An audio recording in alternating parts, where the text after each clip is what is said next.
Salut à tous, je suis très content de vous retrouver pour une nouvelle vidéo Angular. Je me sentais pas très bien ces derniers temps, j'étais un peu malade. Bon, pas de Covid et rien de bien grave, mais j'étais très fatigué, du coup j'ai pas pu m'attaquer à de nouvelles vidéos. Mais là, on est reparti. Je vais commencer par dire merci à tous ceux qui sont abonnés. Je m'étais pas connecté pendant 3 semaines, je reviens, je regarde mes statistiques, on a 100 abonnés en plus. Alors, merci beaucoup, merci pour votre confiance. J'espère que vous allez aimer les vidéos qui vont suivre et qu'on va bientôt atteindre les 300, 500 et qui sait peut-être même 1000 abonnés. En tout cas, merci. Et aujourd'hui, on va s'attaquer à notre application To-Do comme d'habitude. Je ne sais pas si vous vous rappelez, mais la dernière fois, nous avions créé ce formulaire de login. En revanche, même si on ne se logue pas, si on va sur l'URL principale, on tombe sur notre to-do list. Aujourd'hui, ce que j'aimerais faire, c'est de faire en sorte que si on essaye d'attaquer cette URL sans s'être logué préalablement, et bien qu'on soit redirigé vers le login. Pour ce faire, on va avoir besoin d'une API qui va nous retourner les informations de l'utilisateur logué. On l'a déjà créé dans nos tutoriaux Django. Et d'abord, pour montrer à ceux qui ne suivent pas les tutoriaux Django à quoi ressemble cette API, c'est une simple API REST que j'ai appelée Me. Et quand on fait un get dessus, on reçoit, comme vous le voyez ici, l'ID de l'utilisateur, un username, first name, last name et une adresse email. Maintenant, comment est-ce que ça va se passer dans notre code? Eh bien, c'est très simple. On va créer un nouveau service qu'on va appeler Profile. Et pour cela, d'abord, je crée ce dossier. Maintenant, je vais créer le service à proprement parler. Donc, New Service, Profile. Les fichiers sont générés.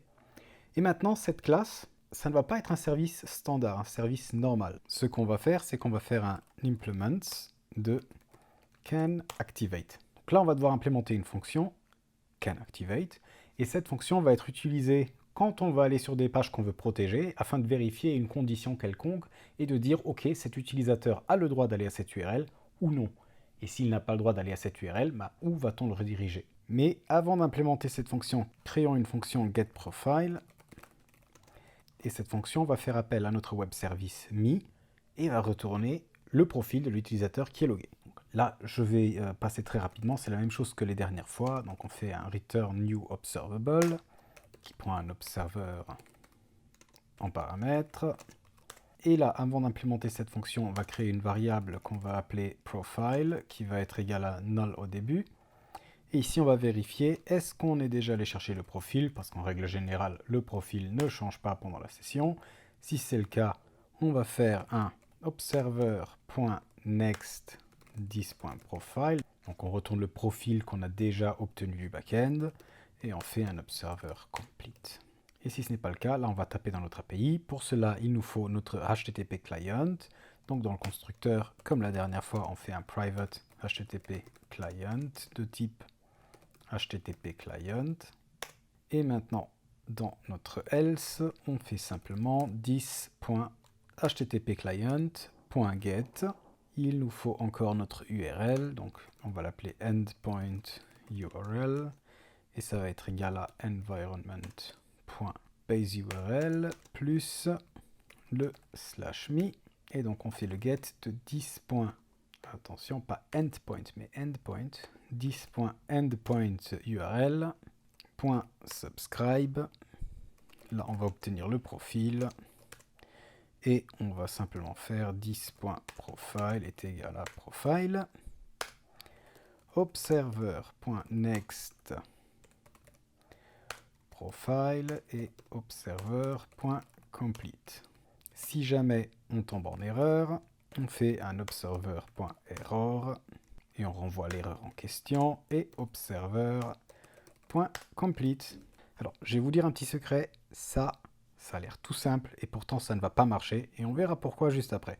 Mais passons tout de suite à cette fonction canActivate, donc c'est la fonction qui va nous intéresser aujourd'hui. Cette fonction a la forme suivante, donc canActivate. Ici, vous voyez déjà tous les paramètres qu'elle va prendre.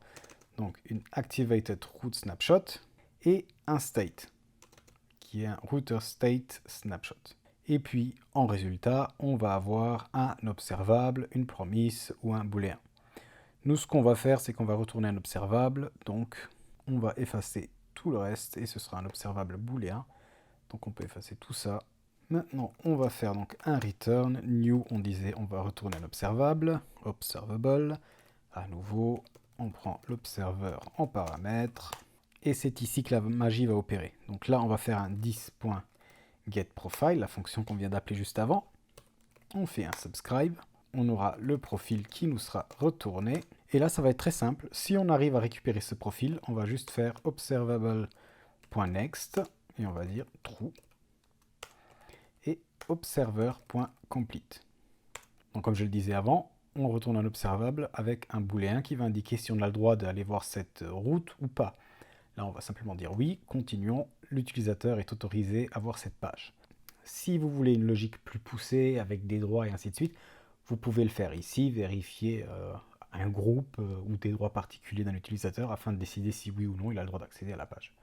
Nous, on va simplement dire si on a le profil, il a le droit. Si on n'a pas de profil, c'est qu'il n'est pas logué. On l'envoie à la page de login. Pour cela, justement, pour l'envoyer à la page de login, on va dire, en cas d'erreur, on va utiliser le routeur qu'on n'a pas encore défini. Donc, on le rajoute ici, private router, de type routeur.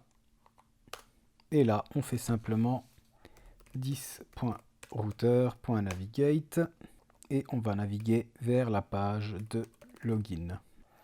Puis on fait un observer.next false pour indiquer qu'on n'a pas le droit d'activer la page en question. Et puis on fait un observer.complete et c'est tout. Donc là, on vient de créer un service qui permet de retourner le profil utilisateur. Donc on pourra même l'utiliser pour afficher sur notre page qui est logué. Donc bienvenue Jean-Michel ou Jean-Philippe. Et nous avons aussi implémenté canActivate qui va nous permettre de voir si l'utilisateur a le droit ou non d'activer, plutôt de visiter, une URL prédéfinie. Maintenant, où est-ce qu'on va utiliser ça? Eh bien, au même endroit où on a défini les URL. Ça veut dire dans le fichier appRoutingModule. Et là, donc, ça c'est l'URL en question qu'on veut protéger. Donc ici, on va rajouter un canActivate.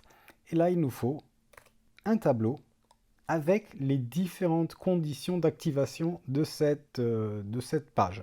Donc en fait, on va donner des classes qui implémentent canActivate. On peut en donner une ou plusieurs. Dans notre cas, c'est Profile Services. Et à chaque fois que l'utilisateur va essayer d'aller sur cette URL, le routeur va d'abord appeler la fonction canActivate de cette classe ou des classes qu'on aura définies. Et si la valeur est true, il va laisser l'utilisateur accéder à la page.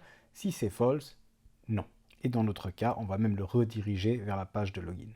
Et là, on pourrait se dire, parfait, on vient d'implémenter ce qui nous intéresse, on va aller consulter la page Home, tout va bien se passer, on va aller chercher le profil, on va essayer de voir si l'utilisateur est logué ou non. S'il n'est pas logué, on le renvoie vers la page de login. Bon, personnellement, j'y crois moyen, mais on va quand même aller voir. Là, sans me loguer, je vais essayer d'aller sur la page avec notre to-do, donc la page racine. Je fais entrer. Tiens, on est redirigé vers login. Est-ce que ça marche? Super. Bah, essayons de nous loguer alors. C'est bizarre, on dirait que le login ne marche pas. Qu'est-ce qui se passe? Bah, allons voir nos logs. Forbidden. Il ne me laisse pas faire cet appel. Pourquoi? Donc là, si on va regarder dans Network, si vous regardez dans les headers de la requête en question, vous ne verrez nulle part un cookie d'authentification. Pourtant, je ne sais pas si vous vous rappelez, mais tout l'exercice qu'on a fait il y a quelques semaines avait pour but justement d'avoir ce cookie qui va nous permettre de nous authentifier envers le back-end. Donc où est-ce qu'il est ce cookie? Et bien, allons voir le login. On a bien le cookie qui nous est envoyé, la session ID, le CCF token, donc on a tout ce dont on a besoin. Pourtant, il n'est pas envoyé. Donc ça, c'est le dernier appel au web service ME, mais si vous regardez, effectivement, toujours rien. Pourtant, on a vu le login juste avant, il s'est bien passé. Allons voir un coup les cookies. C'est bizarre, il est où ce cookie?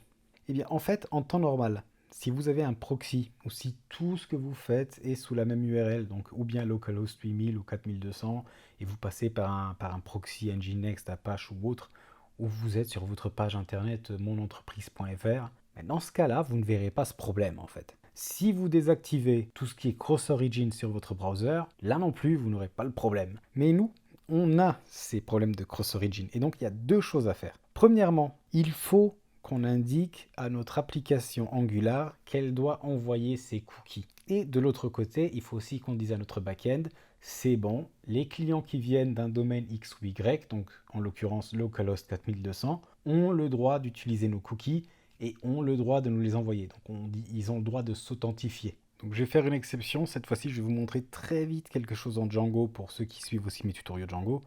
Donc dans Django, vous pouvez venir ici dans Settings et juste rajouter course underscore allow underscore credentials égale à true. Et là, vous dites à Django, c'est bon, si quelqu'un t'envoie des credentials à partir d'une origine qui est autorisée, accepte-les. De l'autre côté, on va retourner dans notre projet Angular. Et là, on va tout d'abord prendre notre session login, service, et on va dire aussi bien au niveau du login qu'au niveau du profil service qu'on veut faire des appels à ces API avec des credentials.